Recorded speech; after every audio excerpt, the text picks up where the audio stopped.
आता बातमी आहे पुण्यामधून।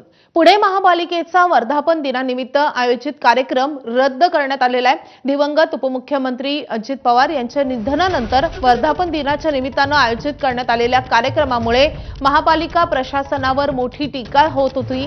केंद्रीय मंत्री मुरलीधर मोहोळ यांनी वर्धापन दिनाचे कार्यक्रम रद्द करण्याची सूचना केलेली होती आणि त्यानंतर वर्धापन दिनाचा हा कार्यक्रम रद्द करण्यात आला आहे।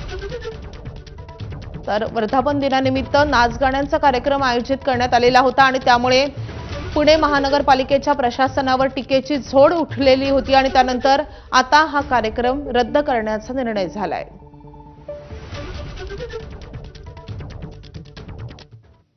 तिकडे बारामतीमध्ये शरद पवार अजित पवारांच्या दशक्रिया विधीसाठी सहयोग सोसायटीमध्ये दाखल झालेले आहेत।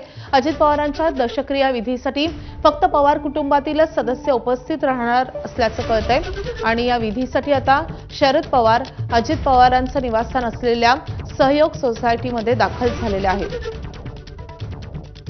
तर गेल्या 3-4 दिवसांपासून याच सहयोग सोसायटीमध्ये पवार कुटुंबाची भेट घेण्यासाठी अगदी पंचक्रोशीतले ग्रामस्थ किंवा वेगवेगळे राजकीय नेते त्यांचे कुटुंबीय भेट घेत होते। मात्र आज हा जो काही दशक्रिया विधी होतोय तर या दशक्रिया विधीसाठी फक्त पवार कुटुंबातीलच सदस्य उपस्थित असतील। इकडे मुंबई महापालिका मुख्यालयातल्या भाजपच्या कार्यालयात